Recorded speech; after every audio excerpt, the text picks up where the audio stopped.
my frontline experience that helps me know who to talk to and who to listen to, meaning our analysis is unbiased with absolutely no spin. That's why we call our programme Unspun World. Watch on BBC iPlayer.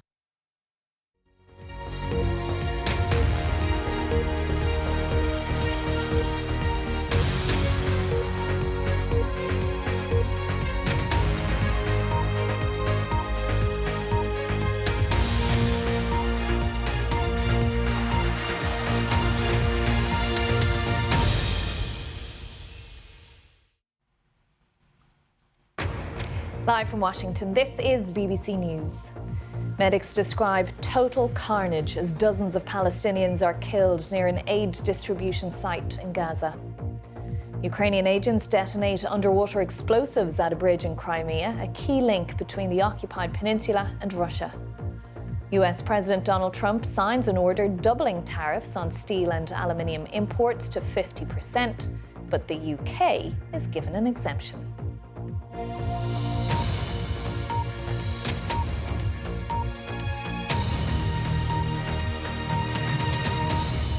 Hello, I'm Caitríona Perry. You're very welcome. Aid distribution centres in Gaza will be closed on Wednesday as calls grow for independent investigations into the killings of dozens of people in incidents near the sites. The Gaza Humanitarian Foundation, a controversial aid network backed by the US and Israel, which began operating last week, said it was closing its few sites for update, organisation and efficiency improvement works, it said. In the latest incident on Tuesday, at least 27 Palestinians were killed by Israeli fire while trying to get aid from a distribution point. That's according to Gaza's Hamas-run health ministry. Israel's military has confirmed its troops fired at people who moved towards them, while it says they were deviating from the designated access routes near an aid centre in Rafah. Israel previously denied shooting Palestinians in a similar incident on Sunday that Gaza officials say killed 31 people. It's now warning residents against moving in aid areas, the IDF deeming them combat zones. Well, Israel doesn't allow international news organisations, including ourselves here at the BBC, into Gaza, which makes verifying just what is happening in Gaza difficult. But we rely on trusted local freelancers there, and our correspondent Lucy Williamson reports now from Jerusalem. In Gaza, when you're less than half a mile from food aid, you keep going, even under fire. This video from a local journalists group appears to show the chaos this morning near an Israeli-backed aid site, where dozens were shot dead. The casualties evacuated on donkey carts, alongside sacks of aid. The area where they were shot, under full Israeli military control, out of reach of rescue teams. This grim routine repeated here for a third day. Come get aid. The road is safe and proper. Is this a safe road? There was gunfire from the tanks. Direct fire on us. There were many injuries and many martyrs. We lifted them on our shoulders and carried them. It was direct fire on people. Some were shot in the head. I saw a young man, a woman, and her children injured. Others were murdered right in front of me, and people just kept walking. After denying any role in a similar incident on Sunday, the Israeli army said it had fired today towards some individuals. Our soldiers identified several individuals who were deviating from the approved access route. Now, this occurred approximately half a kilometre from the aid distribution site. Now, our troops diligently issued warning shots. And as some of the suspects continued, despite these warning shots, advancing towards the troops in a threatening manner, further fire was directed near these specific individuals. Israel blames Hamas for dozens of deaths near the distribution site on Sunday and released this drone footage as evidence showing what it says a Hamas gunman firing on civilians. But the video is from a completely different location and is unrelated to events at the new distribution sites. Witnesses have a different explanation of the chaos. that desperation is drawing vast crowds that are hard to control, that they see famine on the horizon and Israeli troops firing on the ground. Lucy Williamson, BBC News, Jerusalem. Well, let's take a closer look now at how aid is distributed in Gaza and at the allegations of deadly incidents near those distribution centres run by the newly created Gaza Humanitarian Foundation. BBC Verify's Merlin Thomas has more. Across 3 days, there have been several allegations of Israeli killings of Palestinians who were on the way to get aid, which Israel denies. These claims of killings come after a string of chaotic scenes we've seen since the Gaza Humanitarian Foundation, or the GHF, began their aid distribution last week. It's backed by both the US and Israel and bypasses the UN. So far, 4 distribution sites have been set up, and these are big distribution centres which Palestinians need to go to collect aid. However, for several days, it's only one that's been kept open here in the south near Rafah. It's in an area controlled by the Israeli army. The foundation has designated so-called secured corridor routes for people to travel to get aid. Over the past few days, it's been really difficult to verify footage from these incidents near the distribution site. But eyewitness accounts from Palestinians have described coming under Israeli fire. Several of the accounts refer to the area around this roundabout here. New footage shared online today shows people running as gunfire can be heard in the background. It's about half a kilometre from the aid site, and it matches what's been described to us, but we can't be sure this happened today. The Israeli army said they fired warning shots at suspects deviating from the designated route half a kilometre from the site, and then fired additional shots. Meanwhile, the situation on the ground is desperate, with Palestinians racing to the food supplies as soon as the aid site opens, all of which creates additional chaos in an already dangerous situation. Well, to discuss the US role in all of this, I've been speaking to Frank Lowenstein. He's the former US Special Envoy for Israeli-Palestinian negotiations. The United Nations NGOs are calling this Israeli-run Gaza Humanitarian Foundation a death trap. Med Global saying it's a kill zone. We're seeing consultants stepping away from it. Yet it would appear that the US is calling it successful. Is it time for the US to intervene here and come up with a better way of doing things? Yeah, I certainly think we need to do some serious thinking about whether this GHF mechanism is actually going to work. I mean, they've only got 4 sites open in all of Gaza, whereas there were 400 sites operating previously. They're only letting, by their own account, about a couple dozen trucks a day, and whereas during the last ceasefire, there was 500 trucks a day going in. So this is just not set up to deal with the scale of the problem there in any way, form, or fashion. And look, we can all agree it would be great to get humanitarian assistance to the people of Gaza without Hamas siphoning it off. But if this is the way to do that, it's going to have to be significantly improved or abandoned altogether. I mean, the question the United Nations and the aid agencies are raising is what was wrong with the way they were operating the system. And I mean, you mentioned those 4 sites. There aren't going to be any sites open tomorrow at all. Yeah, I mean, it's horrifying. And even President Trump has acknowledged that, people are on the brink of starvation in Gaza. There's 2 million civilians there who basically don't have any food or water or medical care. And that's become a major problem for the Israelis internationally. I mean, even some of their traditional allies, Germans, French, and others, are really condemning them for this operation. So I think it's really incumbent upon the Israelis and on President Trump and his team to figure out a much better way to get humanitarian assistance in, because right now it's just not working. But you then have the US ambassador to Israel, Mike Huckabee, saying that these incidents aren't happening and has accused the media of making these scenes up.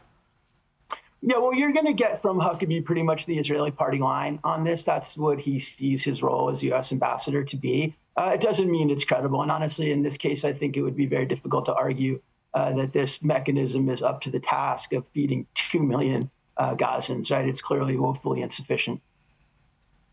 So is it time for the president, for the Trump administration to use whatever level of influence it has with Prime Minister Netanyahu for this system to change? Yeah, I think they're doing some of that. I think they need to do a lot more of it. But I think the Trump administration's primary focus is trying to get a ceasefire between Israel and Hamas agreed to, which would allow really a return to the prior mechanism for delivering humanitarian assistance, in addition to releasing hostages and obviously laying the groundwork for negotiations that would hopefully end the war. The problem there is that the fundamental disagreement at the heart of those ceasefire negotiations is whether the war really will be ending. And Netanyahu has been very clear. He has no intention of ending the war. His plan is the Trump plan, which is basically to drive all the civilians out of Gaza. And Hamas sees the hostages as their last remaining leverage. So they won't agree to any deal that doesn't have credible guarantees that the war will end. So we're really at an impasse there. But I would imagine that's where the focus of the Trump administration's efforts with the Israelis will be.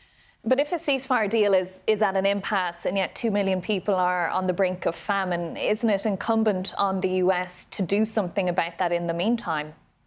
Yeah, absolutely. I mean, I think we should be doing a lot more to push the Israelis on this. And obviously, we're part of the Gaza. What does that look like, Frank? So we just need to be sorry for interrupting you, but to ramp that up. Yeah, but sorry for interrupting you. But what does that look like? We should be doing a lot more. What is that in a practical way?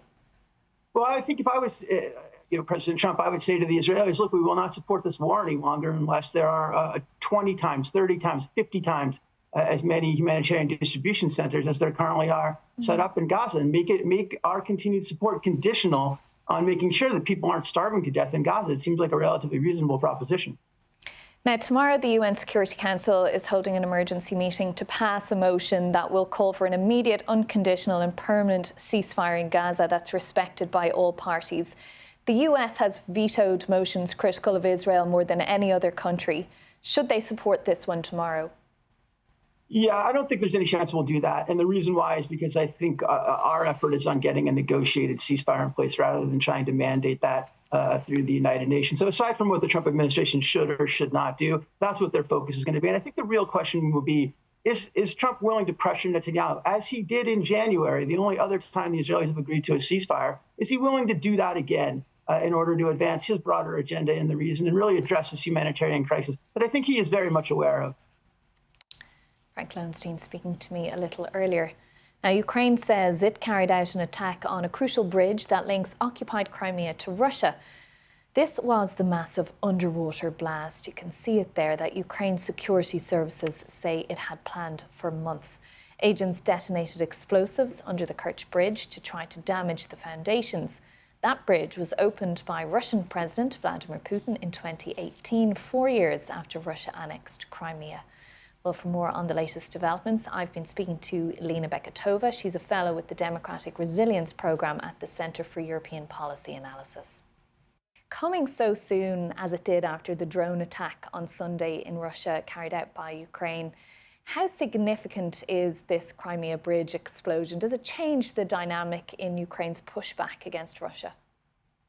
I think it does change the dynamics, because basically what we're seeing right now, it's the victory for Ukrainians, and third time as a charm. That's how Vasyl Maluk, head of Ukraine's security service, described the latest strike on the Crimean bridge.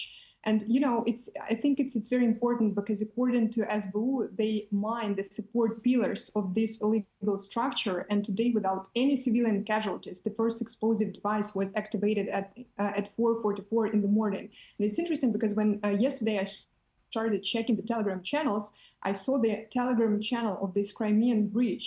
And I clearly saw that something was going on there, because there was no movement of cars at specific time. So, like, I counted for 4 hours, basically the vehicles couldn't move on this Crimean bridge. So it says that they clearly had problems. And the bottom line, this is not just about the bridge. It's about Ukraine hitting Russia's logistics, challenging the occupation of Crimea, and showing that innovation remains central to Ukraine's defense strategy, because this sends a clear message to Russians and to the world. Ukraine can strike deep, strike smart, and strike again. This shows that nowhere in the occupied territory of Ukraine is actually truly safe right now. And it shows that Ukraine's tactics and tech have come pulling off an underwater hit without a single civilian casualty. It's a symbolic strike, but also a real one, because it hits Russia's supply lines, shakes its sense of security, and puts Crimea right back in the spotlight. And Alina, given that this was planned for several months, we're told, the drone attack on Sunday planned for about a year, do you think there are more missions that are likely in the coming days that also will have been a long time planned?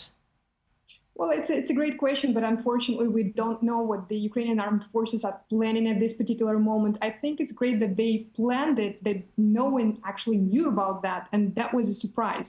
This type of surprise we saw during the liberation of Kherson and Kharkiv regions in the autumn of 2022. This type of surprise we saw last year with the Kursk operation. So I think that Ukrainians are clearly showing that they can plan, and they can plan smart. So that is why I'm sure that they are planning something. But as always, they say, even about the Kerch Bridge, that their planning likes silence. And when we think back to that very memorable day in the Oval Office, and President Trump saying to President Volodymyr Zelensky he doesn't hold the cards, is that changing? Is this Ukraine saying we can do this with or without your support?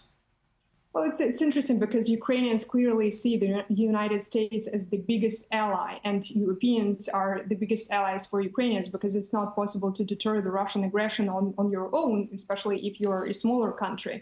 But I think that it's interesting because yesterday I saw the Facebook in Ukraine is very political, because people do talk about politics there. Unlike in the United States, people do post their pictures with families and kids. It's not the case for Ukrainians. So a lot of people discussed yesterday that actually the strike rare in Russia with the drones and the Crimean Bridge actually give more cards for Ukrainians right now. And it's very important in terms of the negotiations that are taking place, because all of that is just making Ukraine basically continuing to have the stronger position.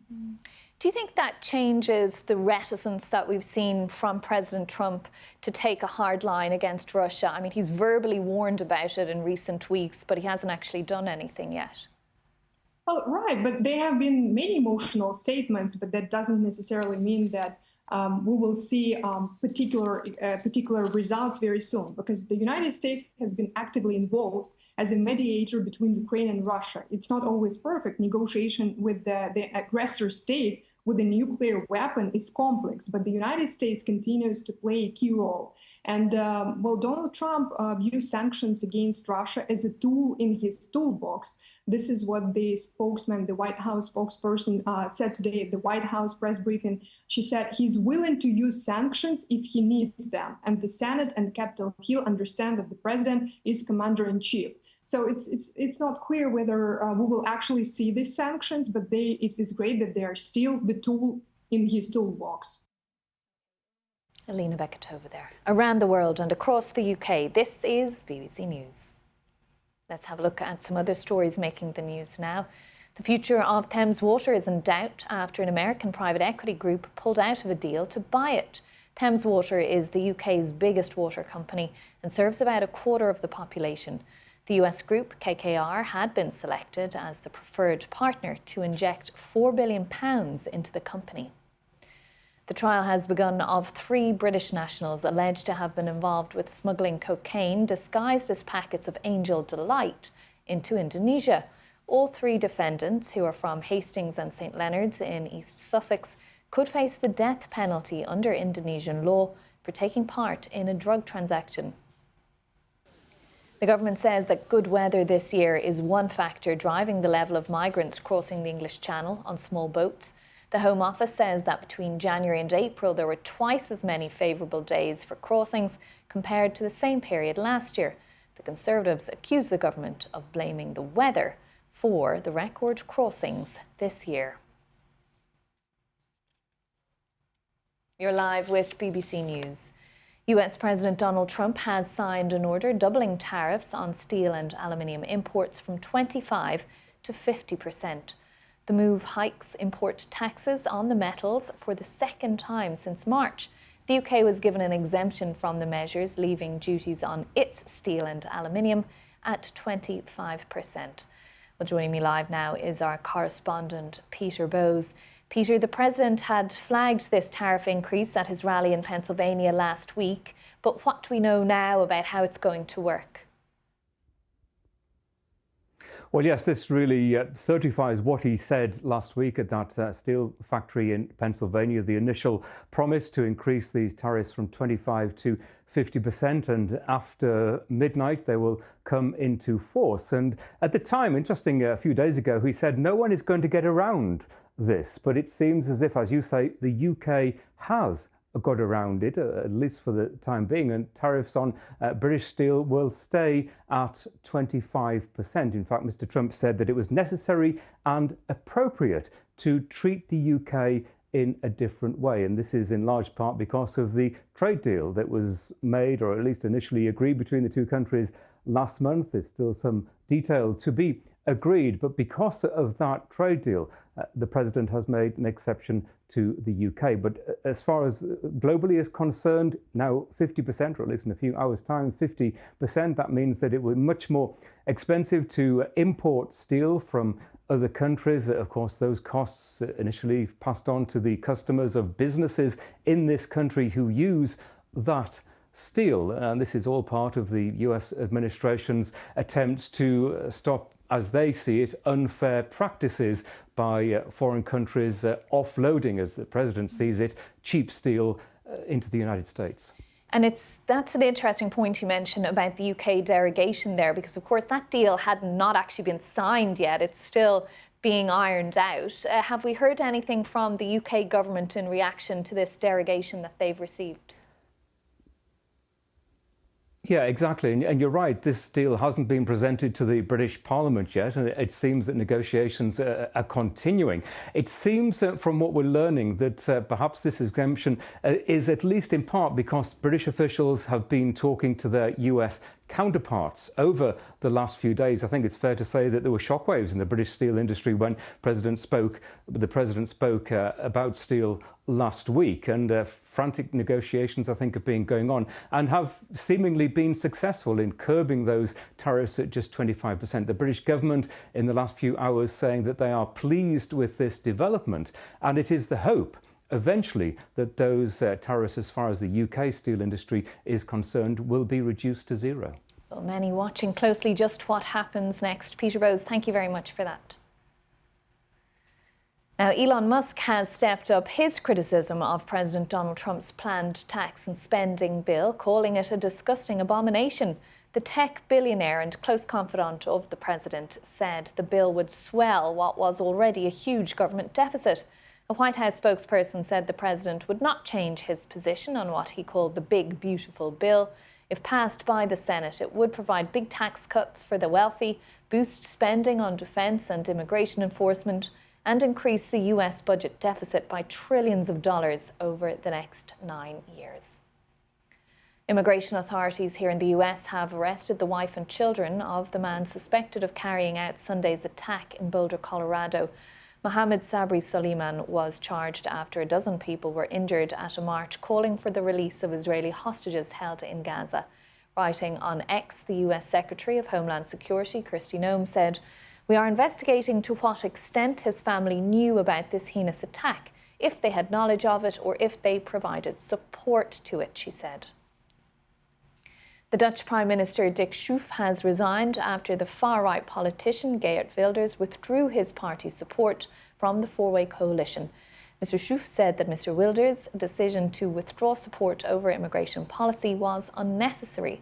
Though Mr. Schoof said the cabinet would continue in a caretaker capacity, snap elections in the Netherlands are now likely. Our correspondent Anne Holligan reports from The Hague. Well, this coalition was a marriage of convenience that seemed destined to end since the start. It was characterised by infighting and struggled to push through many of the policies it had proudly promoted and promised the country. It was made up of two centre and two hard right parties. Mr. Wilders' decision to torpedo the government has been met with a fiery response from his former coalition partners. One said he was putting his own ego ahead of the national interest. Another said it was a kamikaze move and irresponsible, coming just weeks ahead of the NATO summit, which will be held here in The Hague. However, Mr. Wilders, Geert Wilders, appears to be emboldened. He made a statement earlier saying that he would be the next Prime Minister of the Netherlands. So what are his chances? Well, according to the latest polls, the hard right, his party, the PVV and the Green Left seem to be neck and neck. So Dick Schoof, the Prime Minister, shared a picture earlier going up the red carpeted steps to the palace. He submitted his and the rest of the cabinet ministers' resignation to the king, and it's likely there will be snap elections in the autumn. The Liberal candidate Lee Jae-myung has been confirmed as the clear winner of the South Korean presidential election. He said he'll do his utmost not to disappoint voters and promised he would work to unite a divided country. Among his policy priorities are the economy and his pledge that there will be no return to military rule. The election was called after the previous president, Yoon Suk-yeol, was impeached for attempting to impose martial law. Mr. Lee's inauguration is expected on Wednesday. Turnout in the Snap poll was the highest for decades. Our correspondent Jean Mackenzie has more from Seoul. Thousands of people have come here to the centre of Seoul this evening. They have come to celebrate the newly elected president, Lee Jae-myung, who has just appeared here on stage to give his victory speech. People here were so overcome with emotion that they were crying as he was promising that he was going to build a better Korea, a stronger Korea, a more democratic Korea, and he was urging the country to do it together with him. He has campaigned all along on a very clear promise that he is going to make sure that under his watch, martial law never happens again. It is 6 months to the day since President Yoon Suk-yeol, the former president, tried to bring this country under military rule. And Lee Jae-myung's promise to the people has worked. He has brought together people from all across the political spectrum here to vote for him in a country that up until today, to this month, was becoming increasingly polarized. But now people here are really trusting him to steer the country responsibly. Jean Mackenzie reporting there from Seoul. Well, that is it for the moment. I will be back shortly with lots more. I'm Caitríona Perry. Thanks for watching and do stay with us here on BBC News.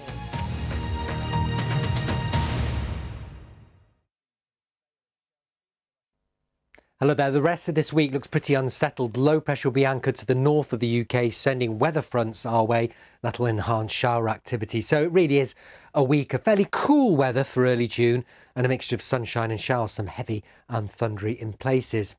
Now, Wednesday morning will be a fairly fresh one. Sunny spells around, lots of showers. Most of these again across northern and western Scotland, parts of Northern Ireland. And it's here where it will remain quite windy, especially around Highland coasts and over hills. Further south, blustery but not quite as windy as it was on Tuesday. Temperature-wise, 18 or 19, probably the best that we'll see across southern and eastern areas. Otherwise, it's the low to mid-teens further north. As we head into Thursday, this weather front will enhance shower activity across Northern Ireland, England and Wales. So we could see longer spells of rain through Thursday morning for a while before it clears off into the North Sea. And that'll leave again an afternoon of sunshine and showers. Some heavy, maybe some rumbles of thunder, particularly in the north and the west. And the wind's fairly breezy, not as strong as earlier in the week, and temperatures mid to high teens. Friday again, another day of sunshine and showers. Could see fairly good amounts of sunshine across central and eastern areas through Friday afternoon, but more showers will be pushing into western areas. And again, those temperatures 15 to 18 or 19 degrees. Showers could be thundery in places for England and Wales on Saturday. As we head into Sunday, greater chance of seeing some sunshine in the south.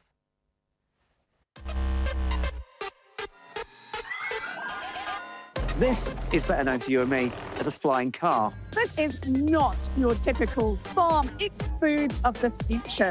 A highly secure facility that monitors foreign governments' attempts to destabilise democracy. Why are we so suited and booted for this task?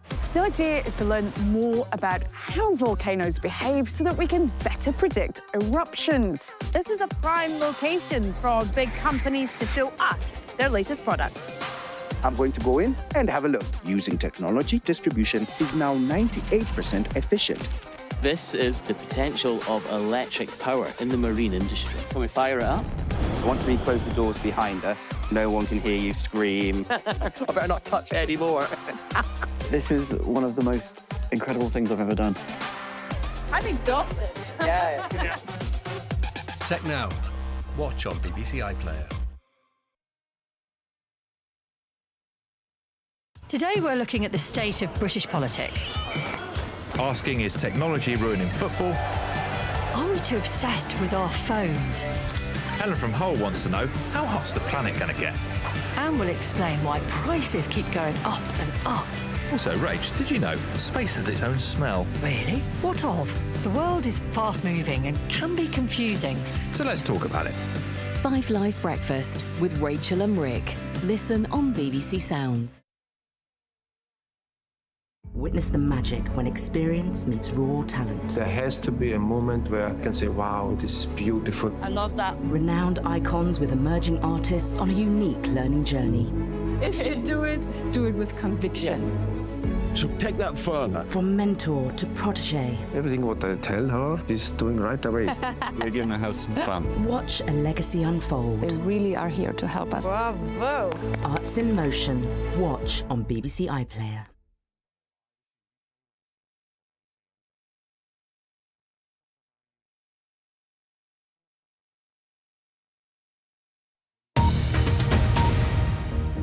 This is BBC News. We'll have the headlines for you at the top of the hour, which is straight after this programme.